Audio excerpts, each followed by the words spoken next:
So it was a really big part of our lives, and we're really, really proud of it. He made wire frames for lampshades. Okay. And every time I would tell people that, they would go, I guess people do that, right? And with my father's business, unfortunately, trade with China and the mass production of frames for lampshades really put them in a difficult spot. Hey Islanders, and welcome to episode 195 of the Camano Voice. Today I speak with a certified business advisor with the Small Business Development Center. Please welcome Kristina Hines. Hi, I'm Brandon Erickson, and you're listening to the Camano Voice podcast, where I interview local business owners, comedians, singers, and more. I dive into their backstory to find out how they got where they are, what are some of the tips for you to do the same, and find out where they are going. Tune in every week as I interview more of the people you see every day.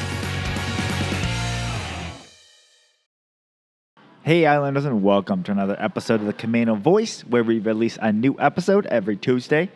Happy Tuesday, and hope you guys are having a good week. Over the weekend, my family and I, minus one child, got to go over to Friday Harbor. My son had his soccer game over there this weekend, but unfortunately, waking up to morning of the game, which is when most of the team was going over on the ferry, many of the ferries were canceled, and so our team did not make it over for that. So unfortunately, we were unable to play the game.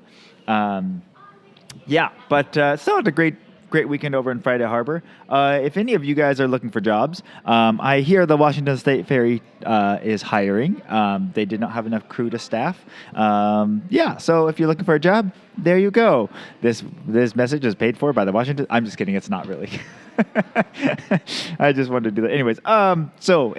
So they did not have enough crew to man the ship. So please look to there if you are looking for work. Anyways, we did have a good weekend. We were able to hang out in Friday Harbor. We drove around the island and had a good time. Thankfully, we had like a crazy good weather, which is weird in mid-October, but we did. So that was a nice, pleasant surprise. And it's always nice to head over there. If you guys haven't gone over there in a while, it's not too far of a drive or ferry if you can make the ferry. And it's a fun place to hang out. So, but you can also come hang out on Camano Island where you don't have to take a ferry. In fact, we have no ferry. Okay. Done with my plugs.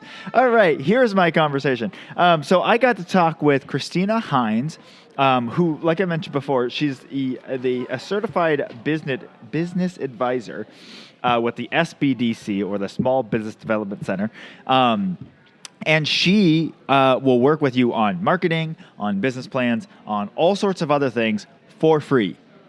She's completely paid for by the county, and so she is able to, or by, I think maybe it's Washington State. I forget how the funding works. But either way, if you've ever wondered, like, I really want to ask someone about this part of my business, or how do I do this part of the finances of my business, or, I want to come up with some consistent marketing. How would I do that?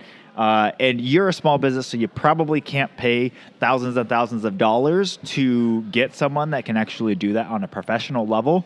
Kristina's there. She can help you out. She can help you formulate a whole process. She can meet multiple times with you. It's not like you only get one meeting and then you have to pay or whatever. You can keep coming back to her and asking her questions. And so when I started talking to Kristina, I was like, this is crazy that basically all these small business owners have an advisor for free that they can contact. So I will put her email in the show notes. So if you have questions, if you want to set up a meeting with her, be sure to jump down there and do so. I think it's really cool. I wish I had known about this earlier. And it's still in my mind to set up my own session with her to review my processes and stuff like that, because any sort of input from an outside party into your business can be so helpful. As you'll hear in the podcast, she has a pretty extensive business background, has worked up and down the chain of command in businesses. But when you're working in your business day in and day out, sometimes you can get really hung up on little things and you can miss the big picture, or you're really stuck on this detailed thing that you think is really, really important. And when you talk to someone on the outside, they're like, I don't think anyone's going to care about that. But they will care about this. And so it can be really helpful to have that outside perspective. So for all of those needs and more, Kristina is there. So again, I will put her email in the show notes. So anyways, I'll let the episode speak for itself from here on out after I, did all of my advertising for the Washington State Ferry. Anyways, all right, without further ado, here's my conversation with Kristina Hines. Hey Islanders, and welcome to another episode of the Camano Voice. Today I'm here with a certified business advisor with the Washington Small Business Development Center. Welcome to the podcast, Kristina Hines. Thank you so much, Brandon. Thank you for having me here. So before we get started, tell us a little bit about Kristina.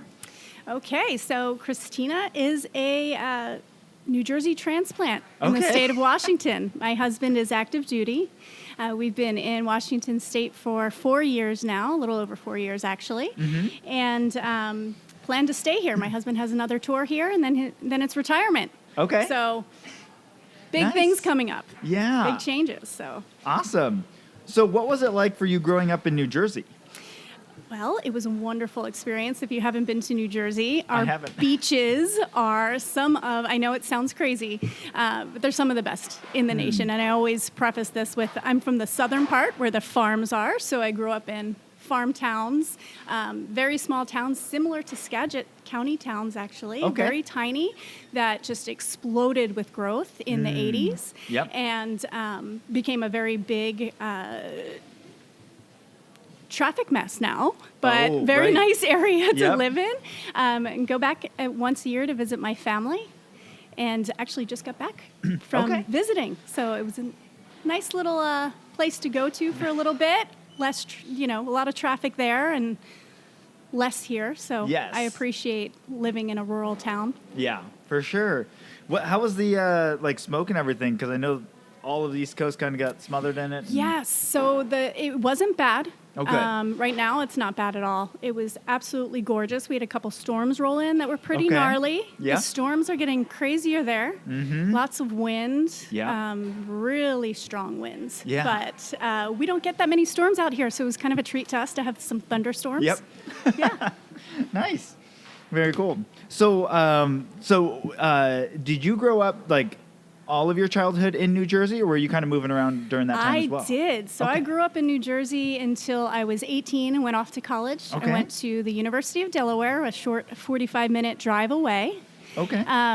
After college, I moved up. So I worked all through college for my dad's business, my dad's family business. My grandfather owned it. My dad was partial owner. Okay. Grandfather was set to retire, and then the business kind of went downhill. Okay. I was taught payroll at age 16 and was running his payroll, obviously with monitoring at that age, but ran his payroll and actually worked for him through my college years in the summer times, doing the admin work, giving my mom a break. Also sold jewelry, so I worked in a major jeweler throughout my time in college, and that's where I learned the majority of interpersonal skills and customer service skills and things like this, and just the administrative portions of running a business, right? Yeah. After college, I moved to New York City. Okay. Got a job working for a small private equity firm that was investing in energy and mobile power generation. Okay. And we had quite a big deal where they won a subcontract with a larger corporation that had the prime contract with the U.S. government for the relighting of Iraq. Okay. They used mobile power generators. Got it. To supplement the energy grid. And so that was quite an interesting process. We went from a team of 5 to 7 people, acquired another company, and all of a sudden we had 30 plus employees and no HR department. Wow. And so I took it upon myself. I just started, with the payroll background and things I was taught from my father's business about how important employees are. That was really something that stuck with me. Yeah. And something that I just took into that job and continued. And then from there, moved around on the East Coast to other HR positions, C-level, C-suite positions as director of human resources for a bunch of different small businesses. Okay. Ended up landing in Jacksonville, working for a special contract with Winn-Dixie as they reorganized their business, and met my husband. Okay. And then moved to the West Coast.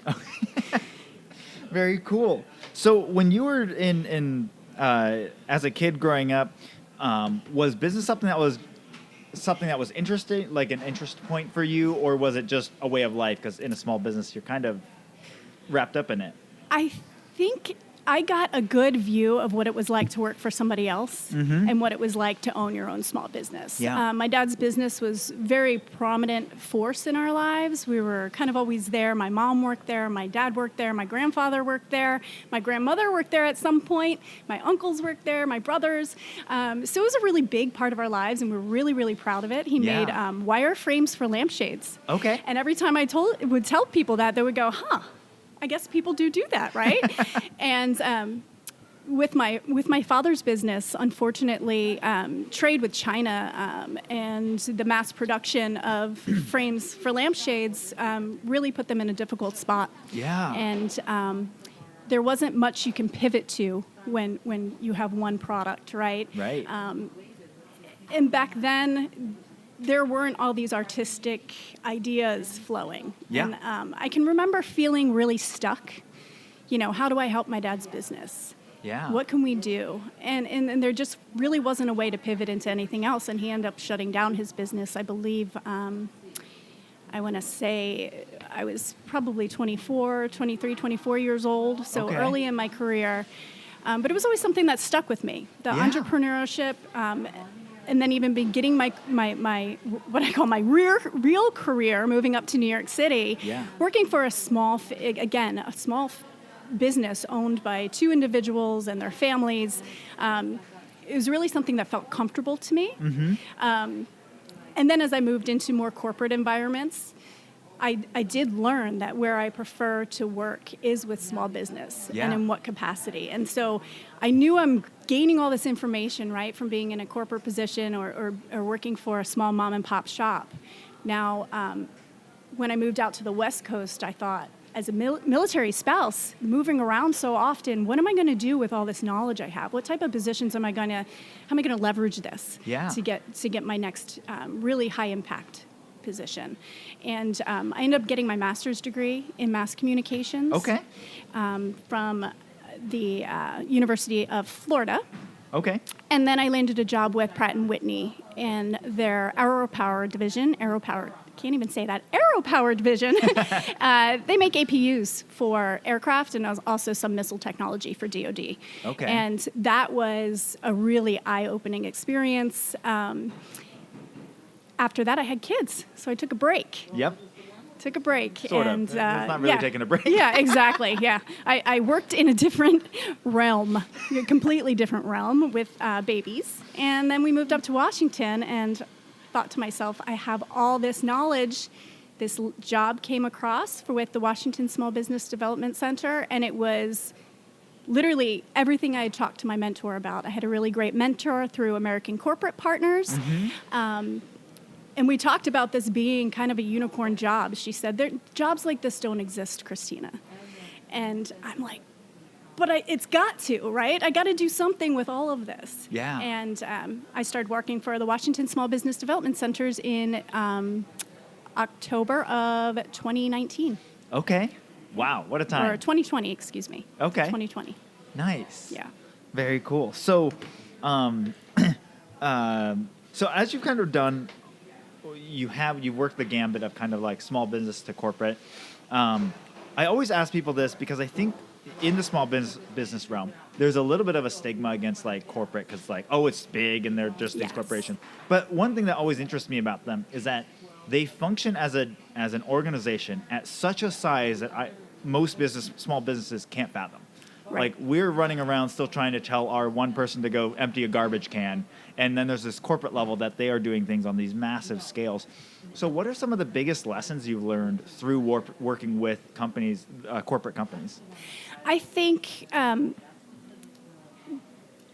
of the bigger lessons that I've learned is how to treat employees. across the board, that should be something that is pretty universal, in my opinion. Yeah.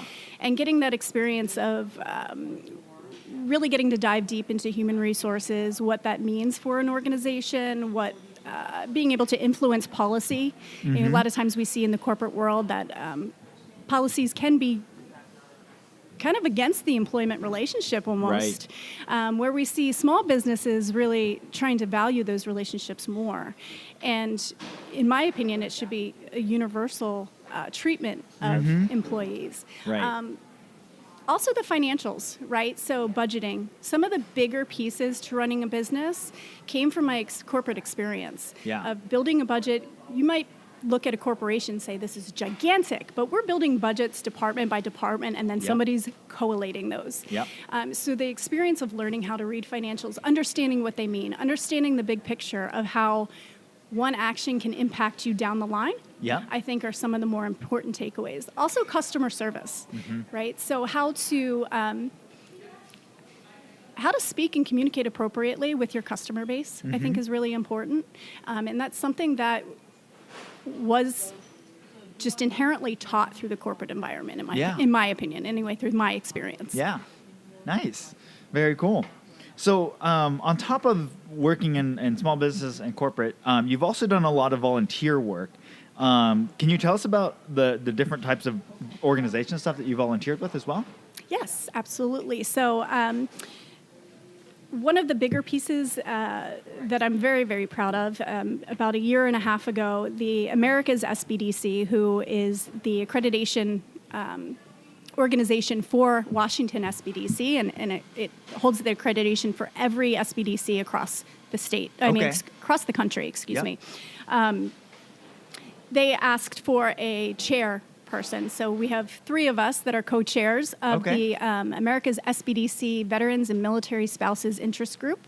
I had them add military spouses because we're such a unique group of individuals who really struggle with careers and really have a different view on life, I think, than a lot of people do in having to constantly reinvent ourselves. So that's one I'm really proud of, because we're devising ways to impact hiring veterans and military spouses. So it's really important to me. And also supporting those veteran and military spouse business owners, learning each other's trends across state lines, what type of legislation is in place for assisting or making some sort of impact in the process of hiring veterans and supporting their entrepreneurial dreams. Yeah. Very cool. Something else that I'm just recently departed from, the treasurer of our local SHRM chapter. So that's the Society for Human Resource Management. Also called here, it's Skagit Island Human Resource Management Association. Very long, but it's SHRMA for short. And that has been absolutely near and dear to my heart, of helping other HR professionals gain that development that they're looking for and provide educational and training opportunities, and really support the organization from the executive level of ensuring all our bills are paid. Very cool. Yeah.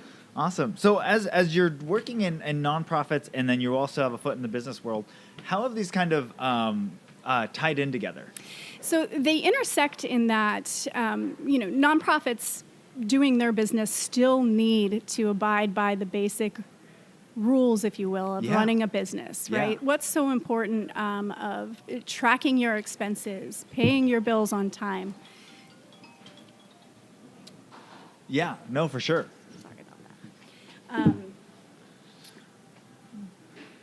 Working in the nonprofit space can be a little bit different, obviously, than running a small business. There's all different types of rules, and I'm into compliance. So one of my big things is, what does it say we have to do?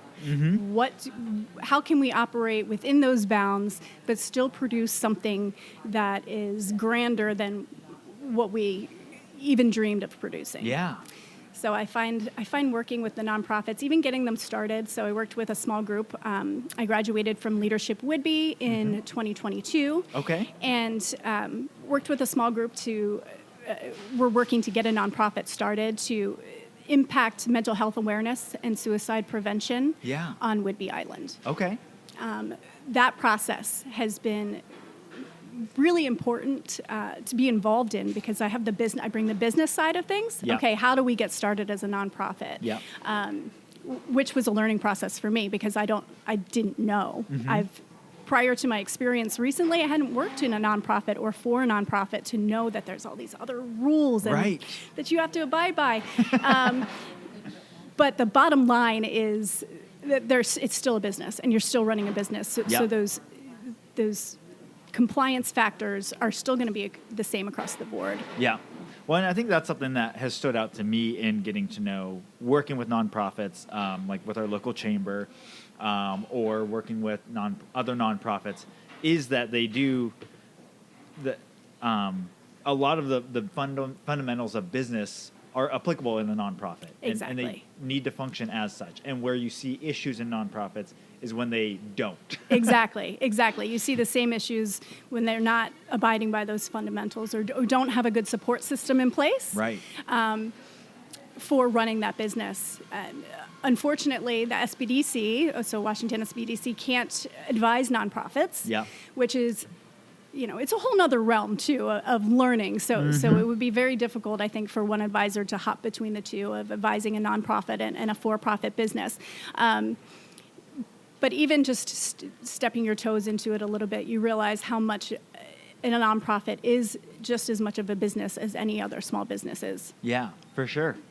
Out of curiosity, is there any sort of equivalent to the SBDC for nonprofits? Not that I know of. Okay. Not that I know of. There are a lot of consultants in this area, which was surprising to me. Because we are a rural area, so you don't often see as many resources in these areas as you do in big cities, right? But there are quite a few consultants in this area who work with nonprofits to try to get them compliant, try to help a lot with their fundraising, so that they can continue to pay for what they need to pay for, even if it's the basic fundamentals of business, their QuickBooks, things like that. Yeah, absolutely. So you mentioned that you went and got a master's in mass communication. Can you expand on that a little bit? Like, what does that look like? Yes. So as social media started to pick up in the, 20 teens, as I say, I really thought, okay, this is a space that is super interesting. It's brand new. People are impacting the social media marketing space in ways that we've never seen before. And for me, that was such an excellent chance to learn and be enrolled in a program. And the University of Florida has a specialization in social media management as part of their Master's in Communications program. Okay. So that's what I was enrolled in, with my Master's in Mass Communications with a specialization in social media and digital marketing. Okay. I really thought, this is where I want to take my career. After I graduated, social media became a little bit more overwhelming to me. Yeah. And I realized I do not want to, put myself in that niche, right? I already had the HR background and experience what it's like to work just in that niche. And I just really didn't want to pigeonhole myself into social media, especially since it was starting to feel overwhelming. Yeah. But I've found a way to utilize that knowledge in assisting my clients on how to market either social media, what I call an integrated, or what we call in the marketing world, an integrated marketing communications plan, which actually takes all the marketing aspects, traditional and digital, and combines them for the most comprehensive marketing plan. That, sometimes social isn't enough. People think, I'm just going to do social media, right, and it's going to go viral. And it just doesn't happen that way. There's too much noise nowadays. So we really like to attack from all angles when it comes to marketing. Yeah. And so that educational component wasn't something that I knew prior going into getting my degree in mass communications. Okay. I just knew I liked to write. Yeah. I liked the whole social media, digital media, and I wanted to learn more about it. Yeah. And it actually pushed me in my position with Pratt & Whitney.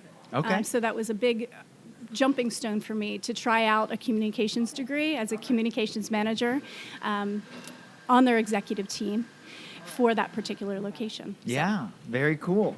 So you brought up an integrated marketing plan. What is that something that the SBDC does and helps you kind of build out and work through? Absolutely. So one of the places that we start is with the business plan. Even if a client is not considering or doesn't want to consider a loan, we start with a business plan because the business plan will collect all the data we need to build a really firm marketing plan for that client. And so coming up with that marketing plan is part of the business plan. And so, yes, we also, if a client already has a business plan and doesn't have a good marketing plan, we would just work on that aspect. Okay, so what are we going to do? What's your next phase of marketing? What have you tried? What have we looked into? What does it cost? Because the cost is a huge factor in determining some of these things. And that's why social media is, people are so drawn to it, because there's a good portion of it you can do for free, right? Whether or not that's effective anymore, or if paying is effective, is up in question, right? But yes, we will assist clients with that entire process and even teach them how to use some of these platforms. So in marketing with small businesses, this is a question I come across a lot in my own business and thinking about marketing. As a small business, you're likely not going to end up becoming this national brand, or, some people that may be their goal, but some people most likely, for a vast majority, is not. So what do you feel is the importance of a good marketing strategy and plan versus really pushing that branding out? And how do those work together? But how do those work together specifically in a small business that likely will never go, national? Well, it's really important in marketing to have consistency across the board, right? So one of the reasons you build this plan is to make sure that you have consistency in both your voice, in your brand documents. People recognize logos. Logos are important because people visually will make a decision about something before even realizing, before even thinking through it. And the point of logos is really to represent your entire brand in just this little picture, right? So you're recognizable at all times with this logo. Having that plan in place allows you to stick to what's going to work the best for your company. So there's some market research that goes into this. Where should you be participating in marketing? You need to look at who your target market is. Where are they hanging out? Because if I'm going to market candles, maybe I'm going to be on Etsy a whole lot. But if I'm marketing something maybe like basketballs, I'm not going to be on Etsy. Is my clientele really going to be buying basketballs on Etsy? Probably not. Right. Or Pinterest or something along those lines. Hammering that out in the beginning is going to save a business a lot of time and money, potentially. Yeah. They want to make sure that they're in the right place, talking to the right audience, so that they're not wasting this precious time, because owning a small business is so administratively intense and so time consuming. We don't want to waste that time doing something that's not going to bring any type of sale to fruition. Right. We really talk about those conversion factors too when we talk about having that marketing strategy and understanding what those conversion factors are. Okay, so do I need a website? Yes, you need a website, but I'm not going to sell online. That's okay. We still want you to have a presence.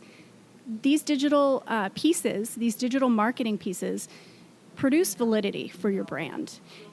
People want to buy from who they can trust. Yeah. They want to buy from somebody who's going to be there.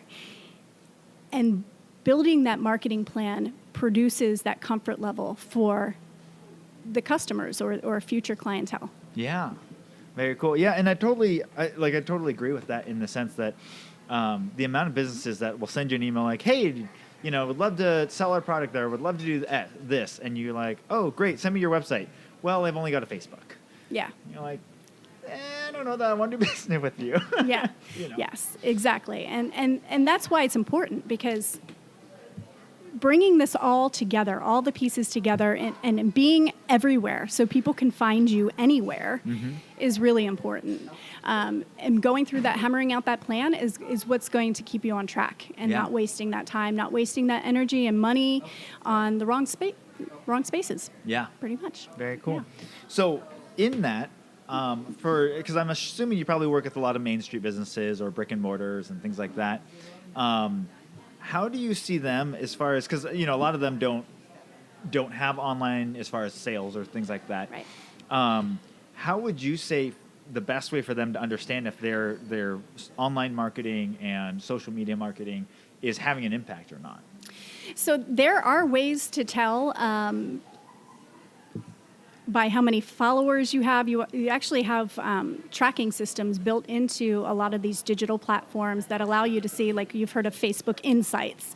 It allows you to see who's visited your page, what they've kind of done on your page, and also having your website analytics will tell you where people came from. Mm-hmm. If they're coming from your social media, then your social media links, it's going to tell you give you an idea of how effective it is. Obviously, all of these cannot catch everything, and there's ways around it.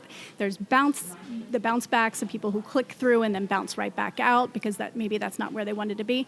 So not all the analytics are 100% reliable, but it does help give you a view of how well these are doing. How many people have seen your page? Mm-hmm. That's just going to help be essentially it's a persona, a digital persona of your business, so people can rely on that person's real, that person's there. Where can I find them? Downtown Main Street. Okay, great. I saw them. I saw your post on Instagram that you have lots of strawberry picking to do or available right now. Yep. In fact, this just happened. Somebody just bought the blueberry farm out on Whidbey Island. Blueberry farm, it's next to K&R farm stand. Okay. And they posted on social media, hey guys, we just bought this and our bushes are overflowing. Please come, each person gets 2 pounds free, right? If anything, that's going to be a huge piece to their marketing next year. People are going to remember that. So having a website for them is going to be something that's going to be key to keeping their business up and running and reminding the community that they're there. Yep. Nice. So another question, follow up to that, in the realm of marketing, especially in the digital marketing side, where do you put the importance level on building your email list? So building your email list is important. I tend to lean towards the side of being very cognizant of how you communicate mm-hmm. and how intrusive you might be, right? So back in the day when there was cold calling, right, how did we feel about that? And so there's an aspect to that with with email marketing that clients should be aware of, right? They don't want to be intrusive. Mm-hmm. But it is really important to build that list because it is a way for you to, on a TV, you can just hope people are listening to your ads. Right? Email takes it to another level where you can have them participate in your ads. You can have them click a link and go make a conversion, whether it's to a service-based business or a retail business. It tells them what you're up to, what you're doing. It reminds them that you're there. And that's why we see the Children's Place sending out 6 or 7 sale emails every day and driving me crazy. But it works, right? We're like, oh, where am I going to go buy jeans? Oh, I remember maybe I have a coupon code for them. Let me go back and check my email. So building those email lists is really important because it allows you to be able to contact your customers in real time with the information you want them to see then. Yeah. And actually something I would say probably been working on over the last couple years, I guess, is when it comes to things like email marketing. I was, for a while I was signing up for a bunch just to kind of see how they do their email marketing. But lately I've been really conscious of when I do sign up. But it's nice because then when I look at my promotions tab, the things that show up, I'm like, oh, I'm actually interested in this email. What do they have? What new things are coming out? What deals do they have? And I actually kind of use it as a go through, and when they pop up, I'll shop through them real quick, and I'm like, okay, great. I don't need to go to a website. I don't need to go do anything. I look real quick. If I'm really interested, I'll click through. Otherwise, I'm like, great, cool. I'll wait for the next email. Yes, exactly. And it's really effective. We used to say email is not dead. That was our motto in school for our master's program was email is not dead. Don't forget about this. It's really important to have that as part of your strategy. Mm-hmm. Yeah. And I've always heard it said the email list is the only list that you own. It's not something that Facebook or Instagram or anyone else owns. And so they can't kick you off it when they decide, you for some reason crossed a line that you didn't know you could cross. Exactly. And, there are regulations around the email communications Yes. that small businesses need to be aware of. But again, working with an SBDC advisor, we're cognizant of those things. So that's something that we bring up. Okay, how are you going to allow somebody to unsubscribe? You need to have that in there. Yes. That is one of the major rules. And that just adds another layer of things that small business owners need to learn. And the list is just extraordinarily long for entrepreneurs, right? And so it's really important to have somebody in your corner saying, hey, what about this? What about this? You need to address some of these things if you're going to take on some of the digital marketing space. Yeah, very cool. So in working with all of these small businesses and entrepreneurs, what are some of the biggest challenges they face, and how do you address them? So some of the biggest challenges that our small businesses are facing, this is very multifaceted, right? Because we're right now, post-COVID era, so many things are changing. And actually was listening to one of your podcasts earlier today, and you had mentioned that this is probably the first year where we're really just going to get a good baseline for what's the new normal. Yeah. Right? Because the last 2 years in being in recovery after COVID changed so many things, and in addition to that, how people work has changed. Yeah. We see a huge migration into more hybrid schedules and more remote positions. But that's not going to work for a lot of small businesses, right? A lot of small businesses need people in person. And so that has been a huge challenge. Staffing for small businesses has been a really big challenge. Overall, though, I think the overarching challenge for small businesses is they don't know what they don't know. And that causes some problems. One could be a compliance issue. But number two, it really impacts confidence levels. And you see people avoiding topics that they really need to address because they just don't know the answers, and they don't know where to find the answers. And they also are afraid a little bit to ask that question because they don't want to open up a can of worms. Yep. And that's where the Washington SBDC fits in, I think. Yeah. We fill some of those gaps, those knowledge gaps, and provide that comfort level to our clients so that they can ask these questions without fear of any reprisal. Our confidentiality policy really keeps us their information under lock and key so that they can come to an advisor and say, hey, this is what's going on. I need to learn more about this. I have no idea how to do this. Lending. You would think, a lot of people think that everybody just knows the lending world and how to get funded. And the truth is, there are so many businesses so many more don't know how to do it than know how to do it. So that is a really big challenge. It's that educational component. It really stands in the way of that small business, their growth. Yeah. Yeah. Well, and I think the thing within small business is that there are a lot of things that are more flexible than we would think they would be. Yes. And I think we have this fear. I know I did. Sometimes I'll think very defensively, and I'm like, well, if I do that, will I get sued? Or like, is that illegal? And I'll talk to my CPA, or I'll talk to different business people that I know, and they're like, no, there's nothing wrong with that. I'm like, it feels illegal. And they're like, it's not. It feels like I shouldn't do it. But analyzing those things with a small business advisor. So what I do and what our network is, there's 34 of us certified business advisors throughout the state, give or take 34. It allows us to leverage each other's knowledge. And there's about 2 or 3 of us that have a really strong HR background. So currently, when I have an advisor across the state who's having a really big HR issue, wants to ask questions about, can I do this? Can I do, is this okay? What is the trend on this? Yeah. If it is compliant, what are employees saying about this policy? Do they like it? Is it helpful? We get to kind of collate all that information from different organizations, but also I have advisors that come to me from across the state just to deal with HR issues. Like, hey, really big HR issue. Can we hop on a call and let's talk about how we handle this?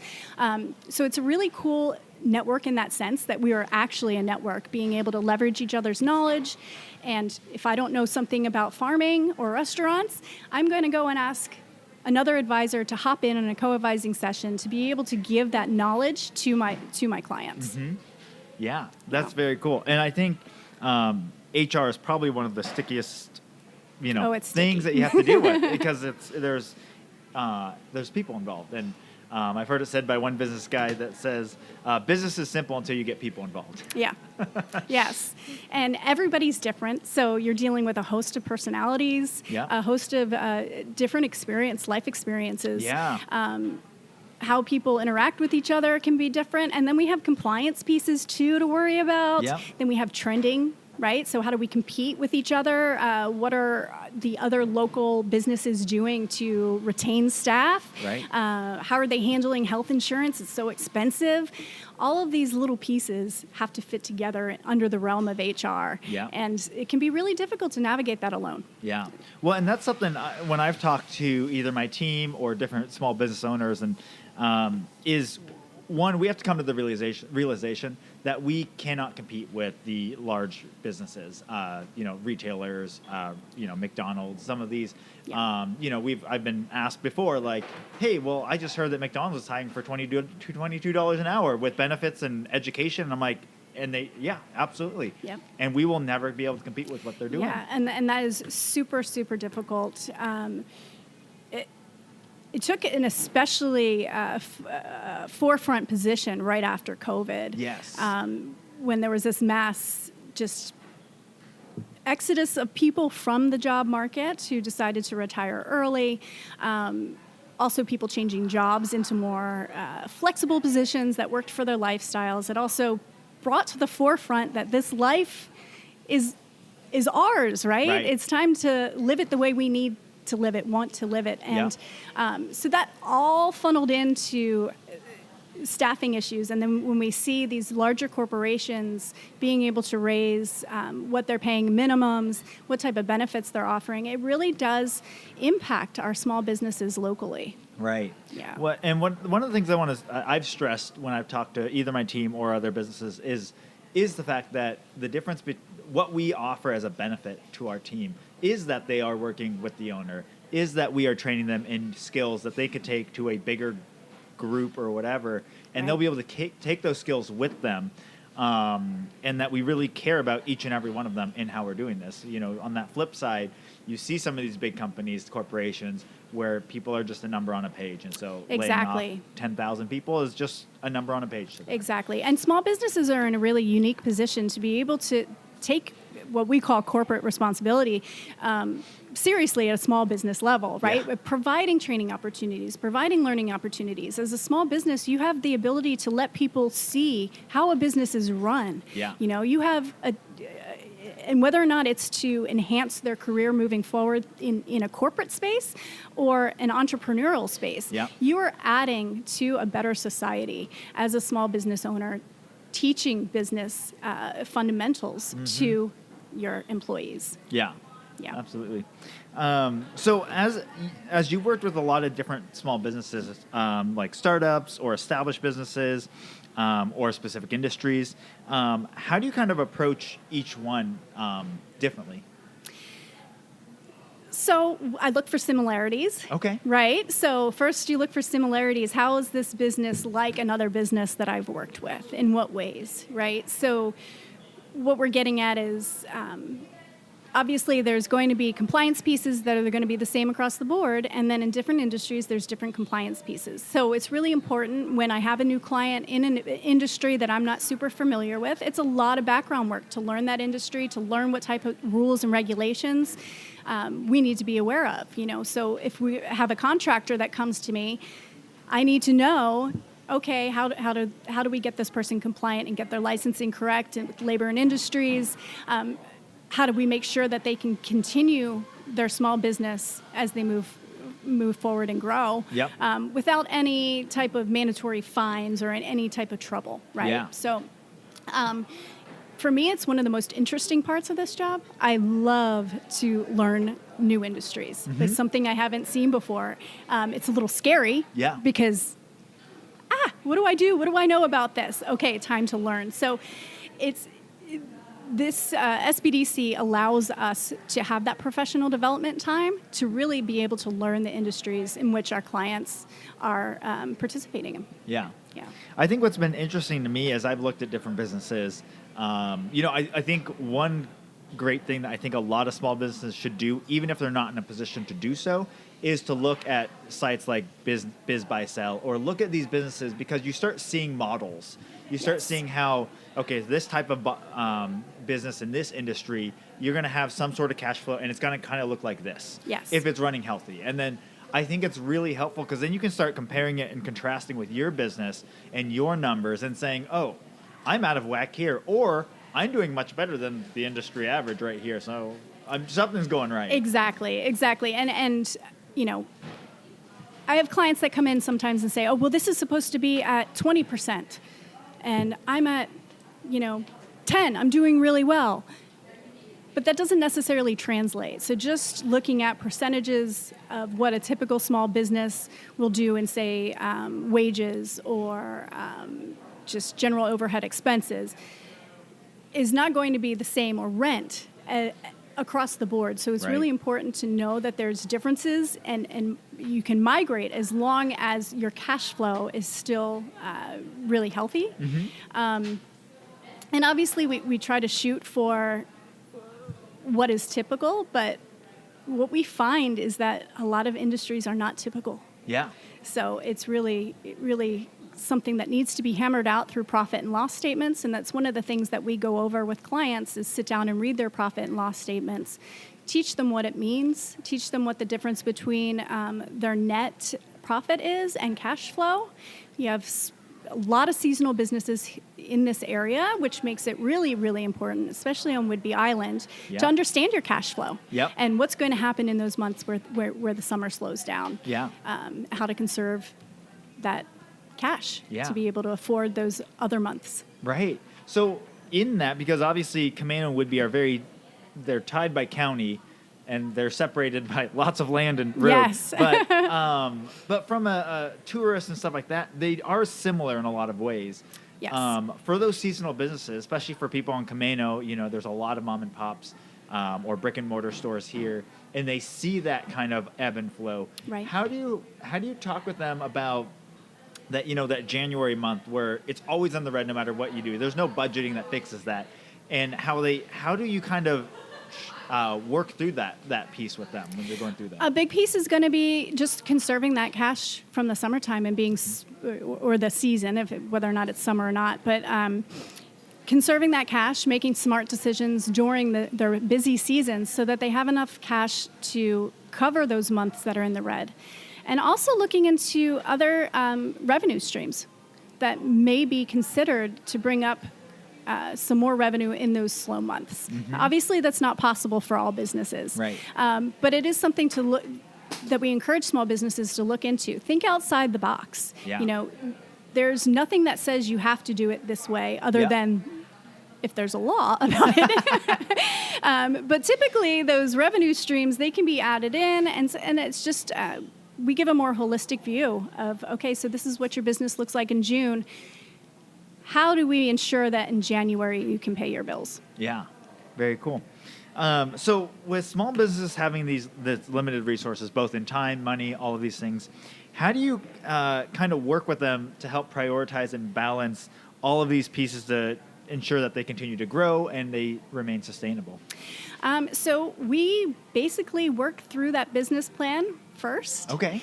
And then one by one, as the next stage comes up, we start thinking about the next stage early, right, and often, and then brainstorming is really important.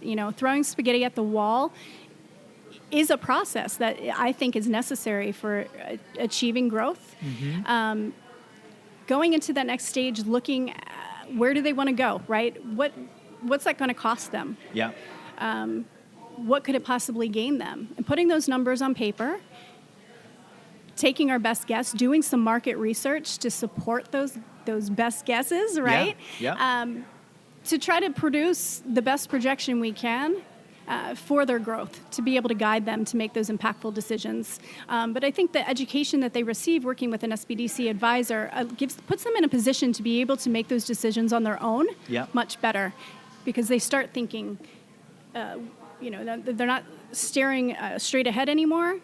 They're kind of now doing this 180, 360 view of what business looks like for them and moving forward for their growth. Yeah, very cool.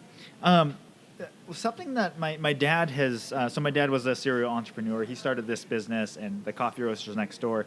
But one of the things he's always talked to me about is kind of these like brackets that you run into in a small business, that like you kind of hit these levels where you plateau a little bit. Mm-hmm. And in that plateau, you're actually fairly profitable and it's a good window to be in. And as you try and climb to that next level, it's almost like a hill until you get to the next plateau. Right. And sometimes you find out that based on whether it's what the market is able to service and all that stuff, it's healthier to actually not grow than to try and push to that next level. Exactly. Okay. And that's something that we analyze to make sure that people are not jumping into something that's not going to be fruitful for them, that's going to be more of a hindrance to their profits, right? We also encourage our clients to talk to lawyers and accountants to ensure that their tax strategies and that any type of contract-related business is all covered, so nothing comes up later on in their growth phase at the worst time, right? When you're super busy trying to climb this hill, make everything work. But it's really important to assess the cost data, the projected revenue data before you enter that next stage of growth, just to ensure that it makes sense. Yeah. So what are some of the biggest pitfalls and mistakes that you see small business owners making? I would say spending money without knowing the true cost of doing business. Yep. That can be just really, really detrimental at a lot of different levels. One, on cash. A lot of people dump cash into a business that they can't do anything with now. Yeah. Right? And there's no options for them. There's no loan options. There's no funding options. What a lot of people don't realize, and what nobody teaches about the lending process, really. And they don't talk about the fact that most banks have a number of years in business requirement in order to get a commercial loan. Yep. A lot of people start out as entrepreneurs, think, okay, I'm just going to get this. I'm going to work out some of the business details, and then I'm going to go right to the bank. I'm going to get a loan. I'm going to get this started. It's going to be wonderful. But they need to do the work that exists between those two things, between the idea and then going to a bank. Right. Will this idea even work? And I think what we see, especially lately, and what came out of the pandemic, different organizations really trying to educate small business owners. We had the RAIN boot camp that was here just recently, providing some of that knowledge to small business owners. Is your idea viable? Mm-hmm. What is it going to cost you? I've had a lot of clients that never opened businesses. They came and saw me. We did cost analysis, said, this is going to be really way too expensive. Yeah. They don't have the capital to make it happen. They're probably not going to get it from anywhere. So what's their next step? Yep. And a lot of people have chosen, you know what? I love the idea. I'm going to wait until I can maybe find a location to move my business in rather than create a whole new location. And so we see a lot of small businesses that want to do the work and learn all these things. Yep. And ones that don't realize, again, you don't know what you don't know. So you don't realize what's on the other end. You climb this hill, but you don't know if it's going to be a drop-off or is it going to go back downhill? What's going to happen once you get to the top? Right. Yeah, and I think one of the big things when it comes to small business, and again, I think we mentioned this already, but during the pandemic, people realized, oh, this is my life. I get to choose what I want. Mm-hmm. Is that piece. There's always an ability to go out, make more money, and do these different things. But you also have to decide, what do I really want? What level am I happy with? Sometimes with business in general, we see this kind of infinite climb to the top, that we just want to keep going to the next level, with sometimes where we're at is fine. And as long as we're doing good stewardship and managing it well, you're going to have a better quality of life and you're going to be happier in where you're at than if you get to that next level. Right. And that's one of the things, too, people need to assess and really need to look within themselves. what do I want? What do I want for the next phase of my life? Yeah. And those are questions that we ask as we sit there. Not only do we provide that educational and training, but almost in the sense of just having somebody to talk about those things with, to really kind of jog that piece of your brain to start thinking about, really, what do I want my future to look like? Right. Is this sustainable for me? What if I don't like it? Mm-hmm. What do I do? Yeah. Right? And we discuss all those things to try to get the business owner in a better position. Yeah. Well, and especially for those of you who have kids out there, depending on what stage of life, if they're newborns, you're sleep deprived, but they don't need you there that second. Sometimes that's a time to start growing something. Versus when they start hitting that, that certain ages, they want to be around you and want to be there. Yep. And, if you're using that time to grow and build these businesses, they're going to hit 15, 16. They're going to be like, peace, don't want to see you. I'm going to hang out with my friends. Right. So choosing that time too, timing with your kids and all of that. Exactly. It needs to fit in your family circumstances as well. Yeah. Yes, absolutely. Yeah. I know that one well. I thought it'd be easier with school age kids, and I was wrong. I was very, very wrong. Yes. Well, and I have a joke with when I talk to different people. We did public school. I was homeschooled, so I didn't really get into that system. But one of our kids, we did public school for a year with them, and I was like, well, at least like Monday through Friday, they're set. They've got their schedule. They're there. I think there's like maybe 5 weeks in a school year where they actually are there Monday through Friday and any sort of normality. Yes. Yeah, exactly. It is not consistent. No. So that was eye-opening for me. Awesome. So with you, what do you enjoy doing on your free time? So I love to sit on the beach, read, hiking, really figuring out things to do with my children. Mm-hmm. So I have a 8-year-old and a soon-to-be 7-year-old. Okay. 2 boys who are super active, Yep. but also they love their iPads and video games and stuff like that. So just trying to find fun things to enrich them, especially being of a military background and moving so often. We try to see all we can in the areas that we're living in. And though we're now here and we're not leaving, I still hold that with me as kind of just a life view now of doing experiences over possessions, I suppose. Yeah. So really doing things with them, figuring out how to get outside is really important, especially for mental health, being able to separate from the workday. Yeah. But then also, I am a lifetime learner, so I'm usually researching something that a client asked me earlier in the week that I just really hadn't had the capacity to look at yet, and it'll be something that I'll like, let me just check this before I go to bed. I don't know what if there's any laws about this, right? Let me check. Let me see what other businesses are doing. Let me see if I can find social channels for them to follow, because again, we don't want to have to recreate the wheel. Right. So a lot of times that's what I do, and then clean my house because my kids are monsters. Yes, there's always something to clean or pick up wash or something. Yes, exactly. Well, great. What's next for you, and what's next for the SBDC coming up? Well, so last year we received $1 million in funding from the Department of Commerce for the program. It's an amount that's dedicated to education for small businesses. Yeah.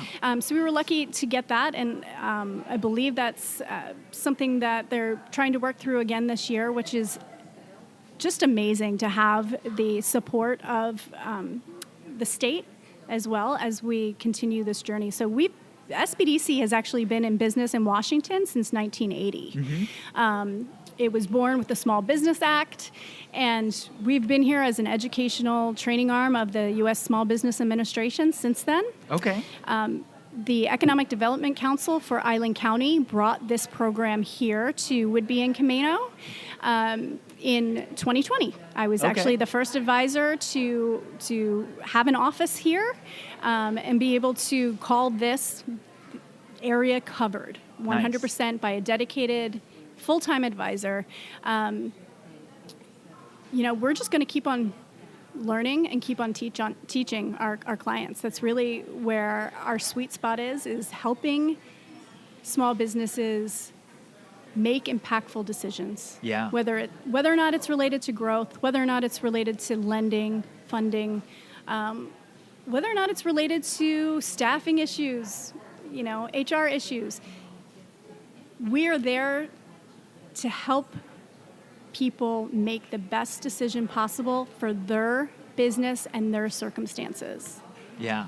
That's great. And I love that you guys are there, and it's a free service that people are able 100% to use. free, yes.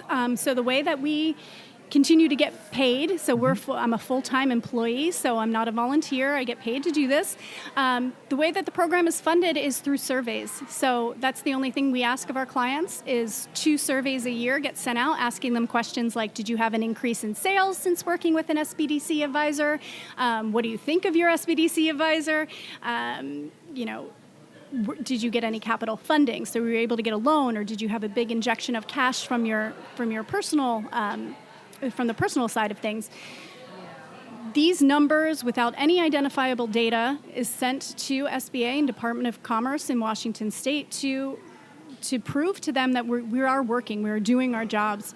Right now, I've been here for 3 years. It'll be, what year is it? 2023. Okay, Yeah. so 3 years in October. Cool. And I'm already at a $4 million lifetime capital infusion for my clients, Nice. meaning clients who've worked with me have had either funding opportunities, increase in revenues, to in the amount of over $4 million across both Skagit County, because I'm the lead advisor for Skagit County as well, or Island County. Very cool. That's awesome. Yeah, and I think I'm hoping more businesses are able to reach out to you from hearing this, because I think I've been part of a business group, business coaching group, and having someone that you can bounce ideas off, talk to, work through some of these more legal, difficult things, just has been immense in my business. Yeah. I know. Great, and that coaching piece is so important. You don't know what you don't know, and maybe somebody else does know, or maybe nobody knows. Right. But either way, having a better idea of where you stand it's going to be important in making decisions, and also confidence levels. Yeah, absolutely. Yeah. Well, awesome. I like to end every podcast with some rapid fire questions. Sure. So the first one is, what purchase of $100 or less have you enjoyed the most in the last 3 months? Ice cream. Ice cream. Yes. So my kids are obsessed with ice cream, and we just got back from vacation, and there was an ice cream shop right next to my parents' house, and so it's just been ice cream. Nice. Ice cream, you name it. If we see an ice cream stand, we're there. Nice. We're trying all the ice cream. Who is the most influential person outside of your family in your life? Right now, the most influential person outside of my family. I'm going to say one of my best friends. So one of my best friends was stationed out here with her husband on Whidbey Island bunch of years ago, probably about 6 now. We met in a separate duty station in California, and she told me, I just had to get up here. You have to take orders up to Whidbey Island. And she works in the nonprofit space, and she is brilliant, and she's one of the people that I go to for advice all the time. Hey, this is happening. What's your take on this? She's just a wealth of information, and I love to have her to bounce ideas off of. She's like my little coach on the side, because she's just so brilliant. And so that's, right now, I would say that it's her. Awesome. Marilyn Franklin. All right. Call you out. She actually works for Skagit Valley College right now, too. Okay. Yeah. Awesome. All right. This is a fill-in-the-blank question. I know this is weird, but I've always wanted to blank. I know this is weird, but I always wanted to... Drawing a blank on this right now. What are things that I've always wanted to do? I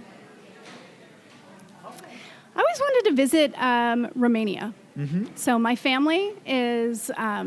they immigrated from Germany, but German citizens, but they lived the majority of their lives in Romania up until the Russian front came through in World War II, which forced them out of their home and actually made them refugees in their own country of Germany.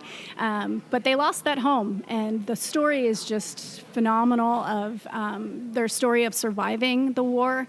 And it's just always been a place that I just want to go and see and just feel. I'd love to go see their old house. I think it's still there. Obviously, other people live in it now, but that would be something that I've always wanted to do, is check out Romania and see where my family was born and grew up most of their lives. Yeah, that's awesome.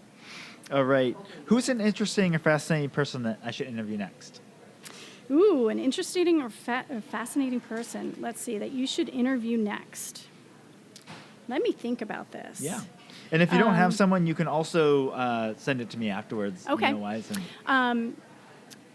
There are some cool things. It's hard for me to say who, but I will send you somebody on the side that I think would be a great fit for your program. Very cool. Awesome. All right. And lastly, what piece of advice would you give your 20-year-old self? Oh my gosh. This is funny because I just listened to Jenny's podcast, and I would say the same thing that her husband says, which is it's all going to work out. Yeah.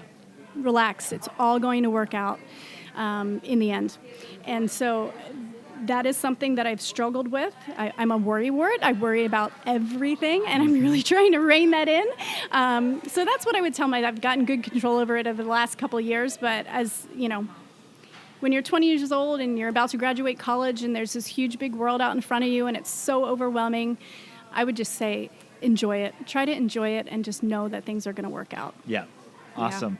Yeah. And then real quick, where can people find you? Where can they get in touch with you? And we'll link all this in the show notes as well. So you can visit www.sbdc.org and request an advisor, and they will send, we do it by location, so they will eventually get to the right person, which is me, if you're on Camano Island or Whidbey Island or in Skagit County.